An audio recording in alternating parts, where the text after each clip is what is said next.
बड़ी खबर राजधानी दिल्ली से आ रही है, जहां देर रात एक दिल दहला देने वाला हादसा हुआ है। उत्तर पूर्वी दिल्ली के सब्जी मंडी थाना क्षेत्र के पंजाबी बस्ती इलाके में एक 4 मंजिला इमारत अचानक जमीन पर ढह गई। हादसा इतना तेज और अचानक हुआ कि लोग समझ ही नहीं पाए कि क्या हुआ। देखते ही देखते पूरी इमारत धूल और मलबे में तब्दील हो गई। घटना के बाद इलाके में हड़कंप मच गया। आनन फानन में आसपास की इमारतों को खाली कराया गया ताकि किसी और बड़ी दुर्घटना को रोका जा सके। इमारत के मलबे में कई वाहन दब गए। हादसे में कुछ लोग घायल भी हुए हैं, जिन्हें तुरंत अस्पताल पहुंचाया गया है।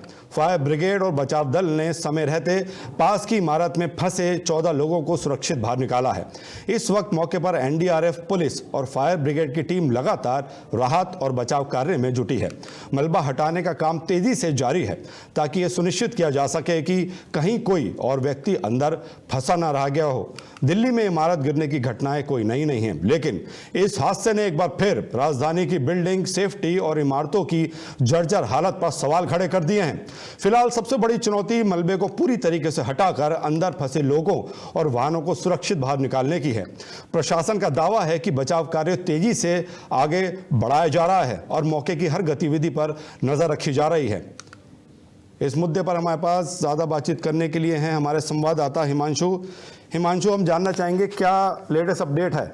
देखिए, आपको बता दें कि जिस तरीके से दिल्ली के नॉर्थ दिल्ली में ये बड़ा हादसा हुआ पंजाबी बस्ती में, जो कि 4 मंजिला इमारत थी वो ढह गई।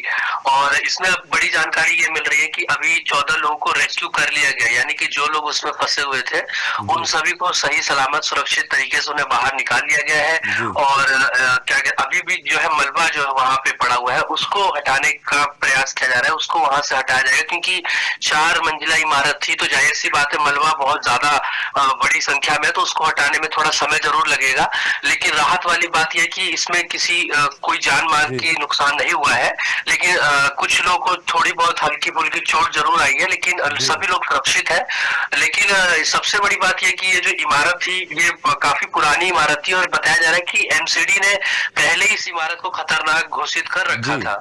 लेकिन बावजूद इसके यही कारण था कि इमारत में उस समय कोई मौजूद तो नहीं था, लेकिन अगर जो बगल वाले मकान में जो लोग थे वो कहीं ना कहीं उसकी चपेट में आ गए। और लेकिन यह कि रेस्क्यू लगभग रात के 2:52 के करीब फायर ब्रिगेड को इस तरह की जानकारी मिली और वो मौके पर पहुंची और उसके बाद Delhi police, Delhi fire service और कई एजेंसियों ने मिलकर वहां राहत कार्य जो है चलाया और लोगों को सुरक्षित बाहर निकाला।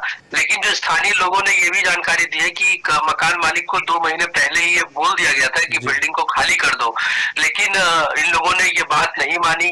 यानी कि लोगों ने शिकायत की हुई थी प्रशासन लेवल पे भी, लेकिन प्रशासन ने भी कोई कार्रवाई नहीं की और यही कारण है कि इस तरह का हादसा हो गया। और पहले से इसको लेकर चेतावनी जारी की गई थी, लेकिन उस समय किसी ने ध्यान नहीं दिया और ये बिल्डिंग जो गिरी, 4 मंजिला इमारत रात में गिरी है। और निश्चित तौर पर इस अभी फिलहाल जो जानकारी मिल रही है कि दमकल की 3 गाड़ियां जो है वो मौके पर पहुंची हुई थी और फायर से रात में ये जानकारी मिली थी। और जो लोग घायल इसमें हैं उनको जीटीबी अस्पताल में भर्ती कराया गया है।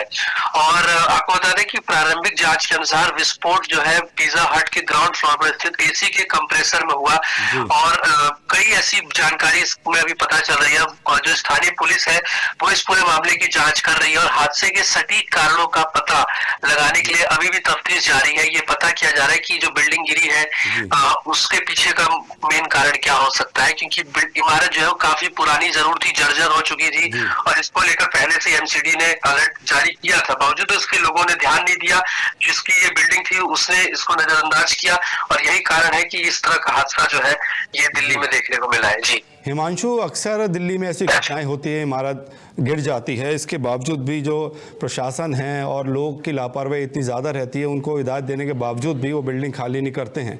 तो ये प्रशासन की जिम्मेदारी तो बनती ही है कि जो स्थिति खराब है जिस इमारत की, वहाँ से लोगों को हटाया जाए ताकि ऐसी दुर्घटना से बचा जा सके। बिल्कुल, देखिए इसमें प्रशासन की तो जिम्मेदारी बनती ही है, लेकिन साथ में जो स्थानीय लोग हैं या जिनकी वो बिल्डिंग है उनकी भी जिम्मेदारी बनती है। लेकिन लोग कहीं ना कहीं इस चीज को नजरअंदाज कर देते हैं और लोग आपको जानकारी दें कि कि ये जो मकान नंबर है ये 2482 इसका मकान नंबर था जो हादसा हुआ है।